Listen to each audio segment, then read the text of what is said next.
This week on Inside the Issues, I speak with Lawrence Wilkerson on the state of the American empire. Hello and welcome to this week's edition of Inside the Issues, a CIGI online podcast. I'm David Welch, CIGI Chair of Global Security at the Balsley School of International Affairs and Senior Fellow here at the Center for International Governance Innovation. And I and my colleague Andrew Thompson are always pleased to welcome a guest into the studios here once a week to talk about important issues on the global agenda. And today, it's a great pleasure to welcome Lawrence Wilkerson, who's a professor of government and public policy at the College of William and Mary, and also long-time distinguished member of the United States Armed Forces, as well as former Chief of Staff of Secretary of State Colin Powell. So welcome to CIGI. Thanks for having me. And you have an abiding interest and are working on a book, as I understand it, on the fate of the United States.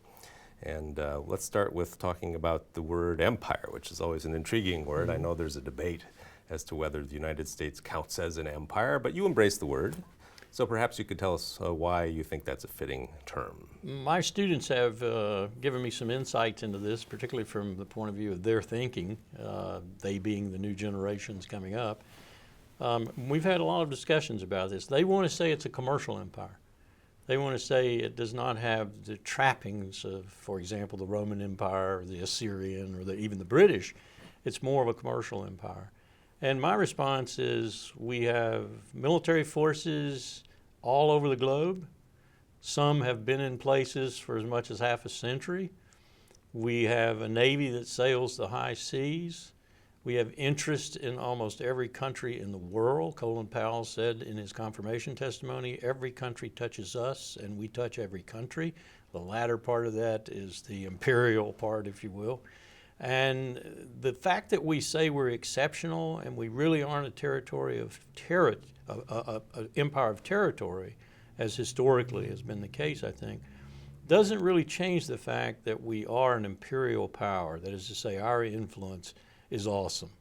Once had a Chinese mayor of a city in China, for example, who was at Yale University, say, approaching the 2004 elections, we should have a vote. And of course, his audience and I, in some quandary, waited for his answer, and he said, because everything you do influences us. So we should have a vote in your election. Most countries don't have that. We do, and that's imperial. But most people, when they think of empire, to them it connotes a degree of control. Do you think the United States enjoys a significant degree of control in other parts of the world? It's not a formal empire, of course, but... I think it feels like it does more so than it actually does. And increasingly, in this time, its power is going down, partly in proportion to others' power rising, particularly the BRIC countries and so forth. So that's part of the equation that makes the United States lose control.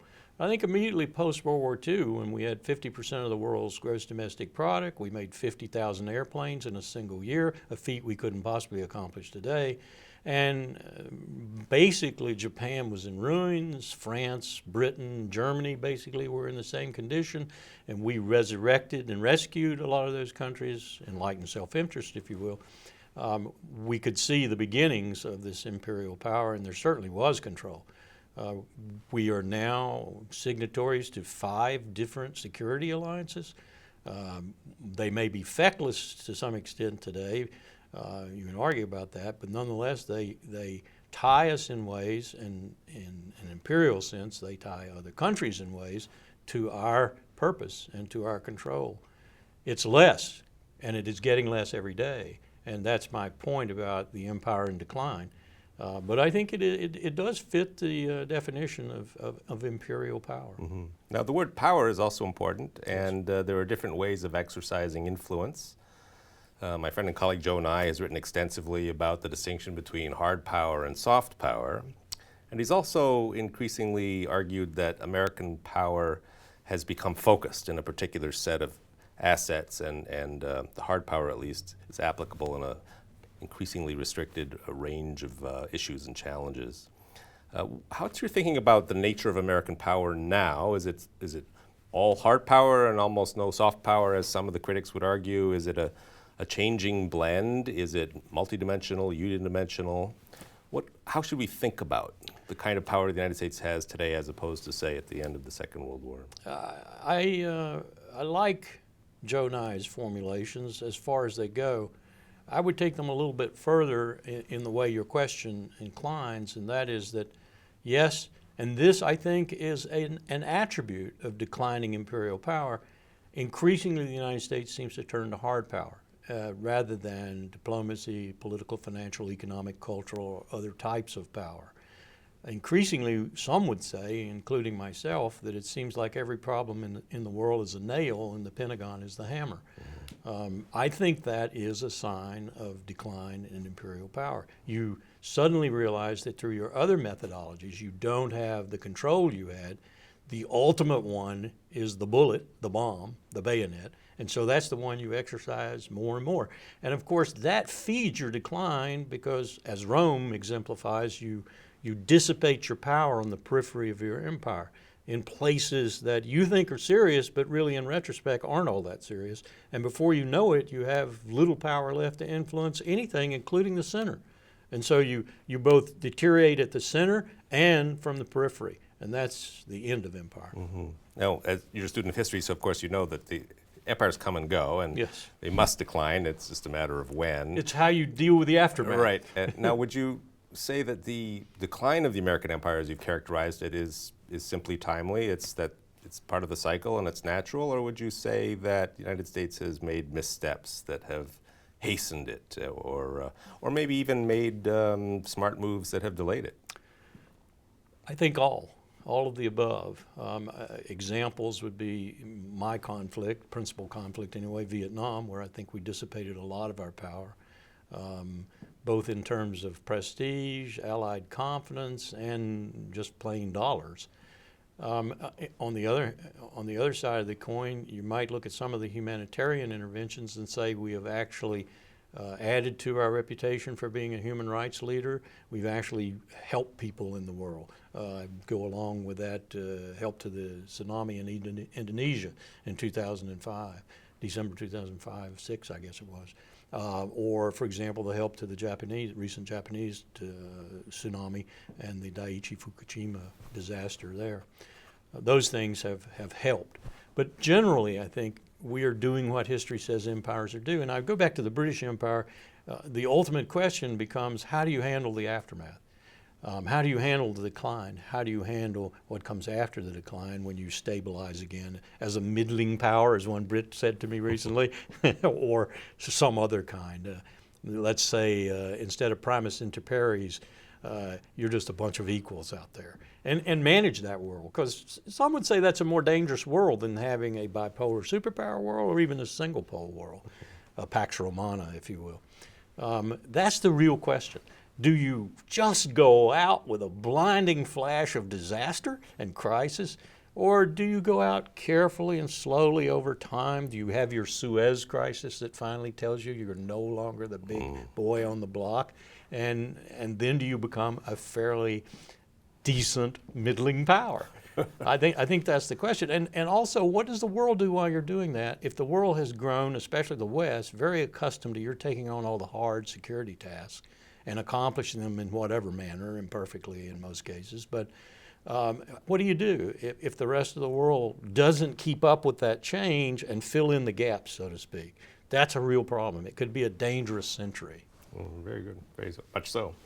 We'll be back again in a minute with Lawrence Wilkerson. You're watching or listening to Inside the Issues, a CIGI Online podcast. Look for us at cgonline.org, on Facebook, on Twitter, and on YouTube.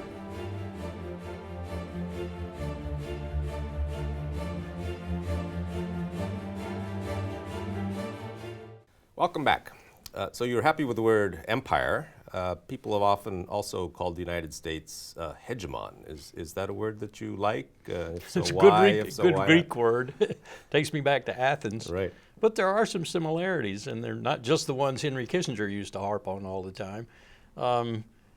There are some similarities. I'm taken back, for example, to the Peloponnesian League, Athens' position in it, the demand of tribute, and ultimately Corinth, of course, the colony that wouldn't adhere to the empire's wishes, and then Athens goes to Syracuse, Corinth's colony, and the Athens begins to fall apart.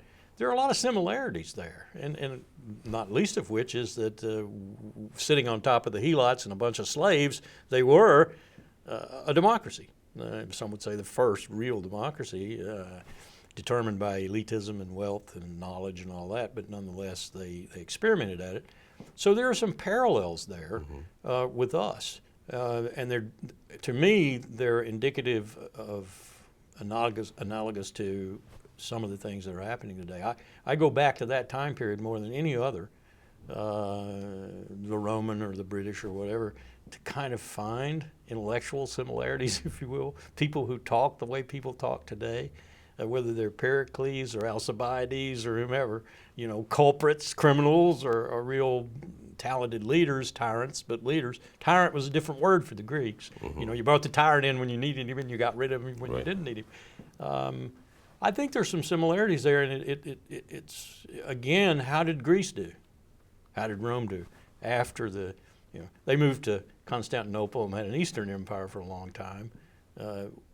This is a very different situation in many respects, so what do we do? And I'm very concerned about the disappearance of American leadership for whatever reason, power decline, or just a simple fed up with the world, war weariness, if you will. What do we do if others don't step in and say, okay, America has shouldered this public issue of security for 50 years. For the Japanese, we've done it almost carte blanche. What do others do in the recognition that it's not quite what it used to be, maybe dramatically so? Do they step in and fill the void, or do they just sit there shivering in the corner wondering when it's going to hit them, when the hammer's going to come down? Right.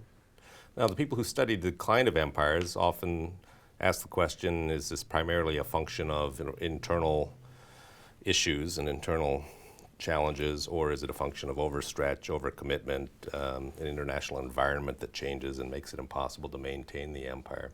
All of the above. All of the above. But maybe we could spend some time looking in both of those categories. Maybe start with the internal challenges. So what are the kinds of issues the United States is facing now domestically that are really making it problematic for it to exercise the same degree of leadership on the world stage? I think the main one I would highlight is a two-word succinctness, if you will, predatory capitalism. I think we saw in 1870 and the period up to the 1896 election, and then again most vividly in Americans' minds, the Great Depression, 29 to 40 roughly, which only World War II got us out of. We are seeing the conditions for that to happen again in a new and more terrible way in many respects. The inequality of wealth in the United States right now is devastatingly bad. It is so bad that 1/1000th of our citizens own anywhere from 40% to 50% of the national wealth. They own even higher percentages of the income, that is stocks and bonds and so forth, versus income that you actually earn. Some would say that some of it's not even earned. With paycheck. Yeah, with CEO pay being 600 times maybe what a floor worker's is. Right. Unparalleled differences now. That is a tension, physical and moral, and even physical, that if you don't deal with it, if you don't do something about it, through either tax redistribution or through some other methodology, undiscovered perhaps, you've got a building keg of dynamite with a lit fuse. I think that's the thing I would cite right now is the domestic thing, that's eating our heart out. We can't seem to get a handle on that. My party, the Republican Party, or the Democratic Party, they're both complicit in this. They both participated in what became the end of Franklin Delano Roosevelt's great scheme of oversight and regulation to keep capitalism in check. They both participated over the last 30 to 40 years in dismantling that. And we're paying the piper right now. We are as predatory capitalists as the Chinese are. Different stage, technologically and otherwise, but we are every bit as predatory as the Chinese. They've got the same problem, and they've got to deal with it too. So if that is the problem, and the solutions would seem to be fairly straightforward, it's not rocket science. If there's ways of taking apart trusts, the United States has a history of trust busting. There are ways of regulating. Taking down lobbyists. Taking down lobbyists. Why is this not happening? There are too many vested interests. Those 1/1000th of the people are very interested in maintaining their wealth. I call it a wealth defense, To a certain extent, the development of the Tea Party in the United States has been a masquerade, a camouflage for wealth defense. If you check the facts, you'll see that probably right now even 52% of Tea Party members are millionaires. The Koch brothers don't give money to that party to preserve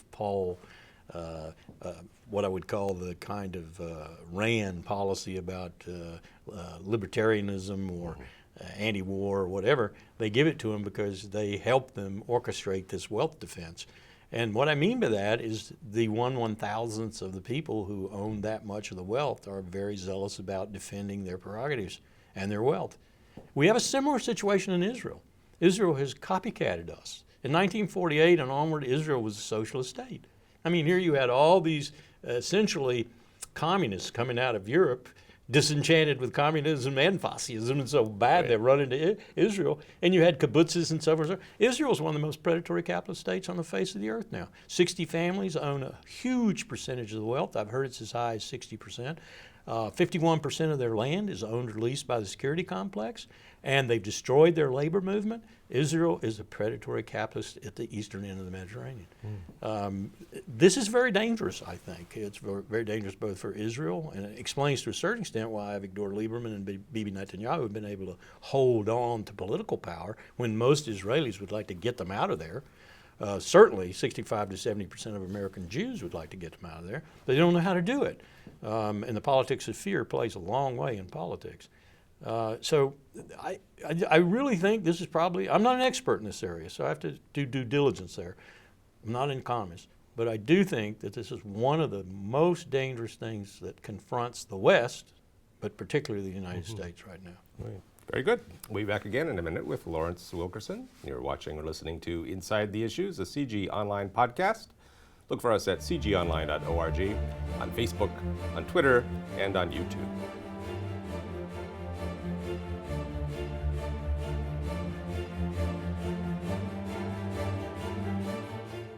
Welcome back.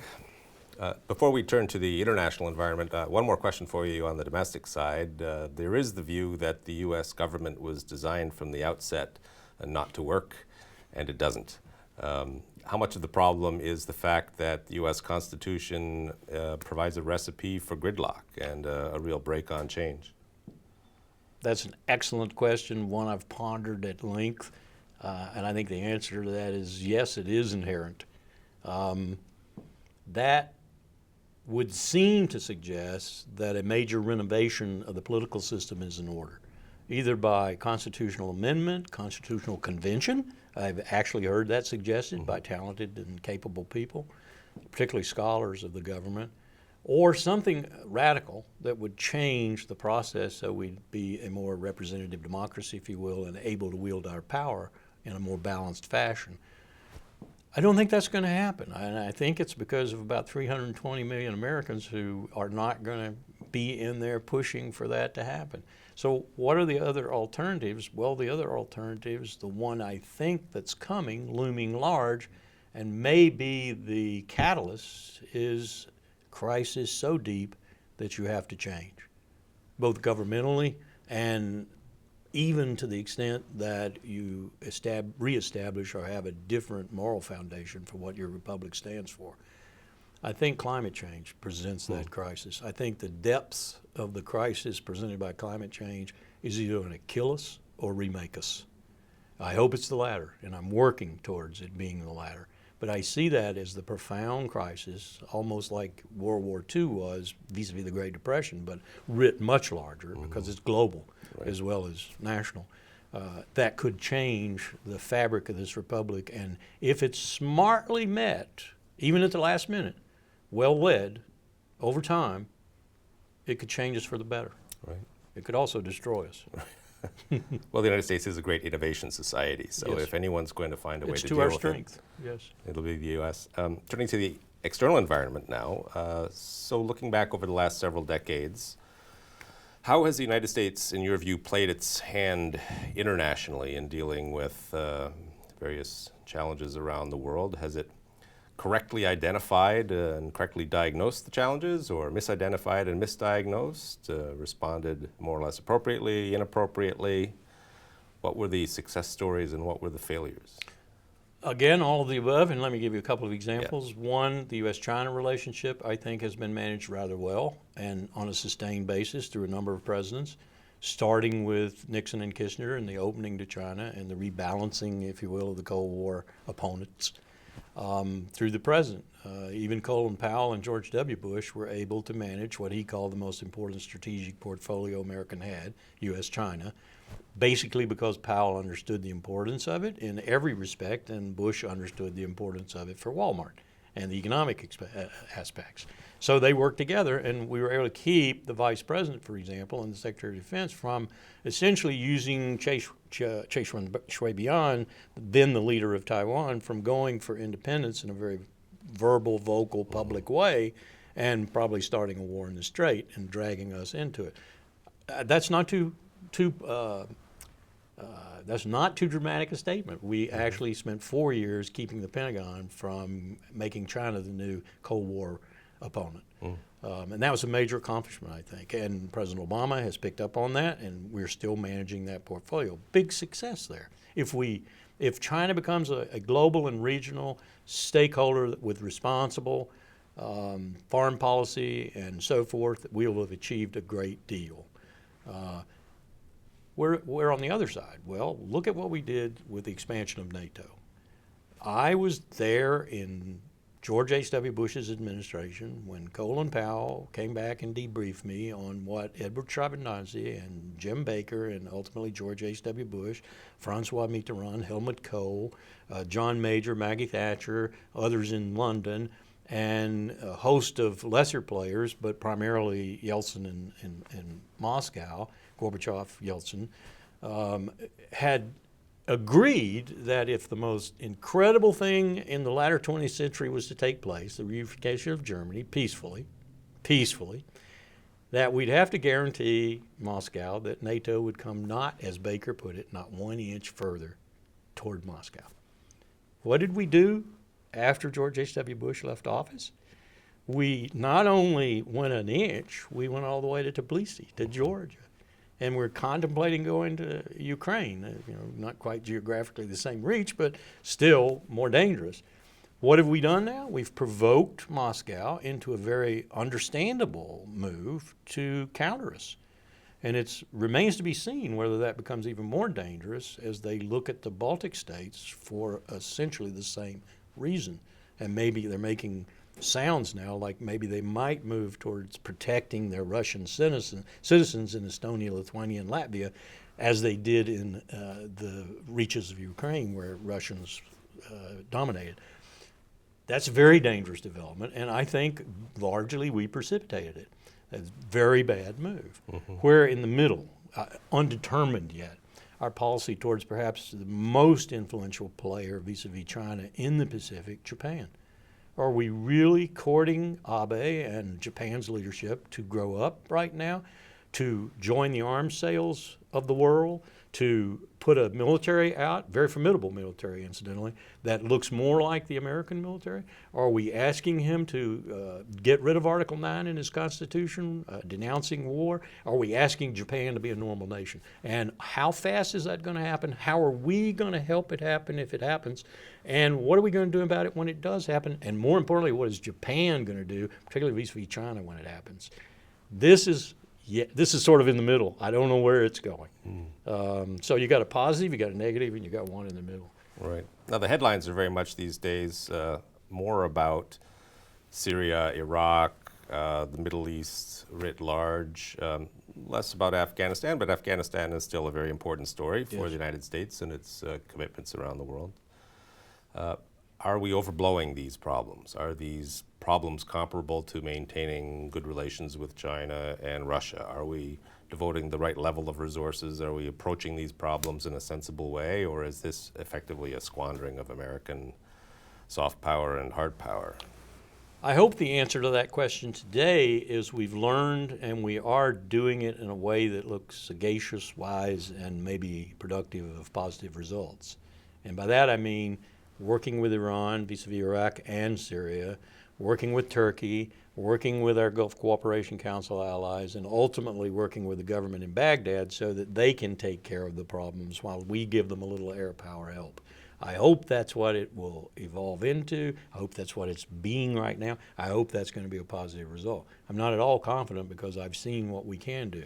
We, the United States, the imperial power, we started all this when we invaded Iraq in 2003. Laying what's happening in the Middle East at any other cause's feet right now is probably wrong. Was it going to happen in some fashion eventually? Probably.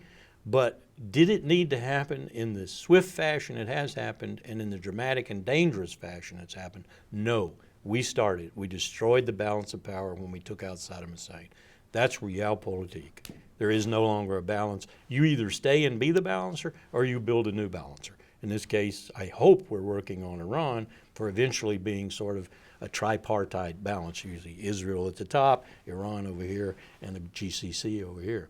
That would be a nice outcome and stability restored and people having a better chance at life.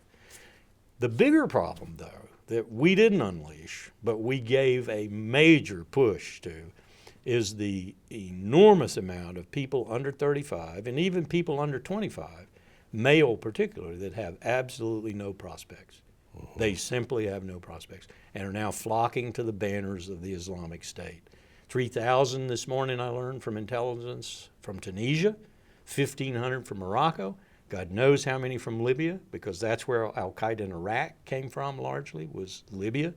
So we are pushing together, we are forging an alliance against the empire out there in Iraq and Syria. And how we handle this, as you intimated in your question, is very important. And we can make it much worse.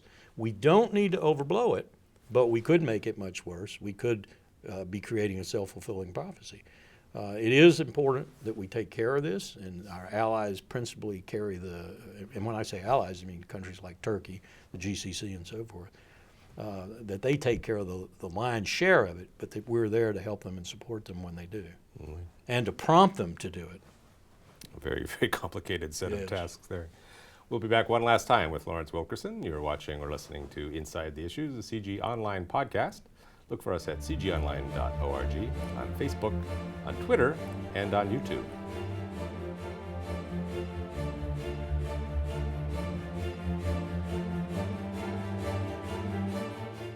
Welcome back.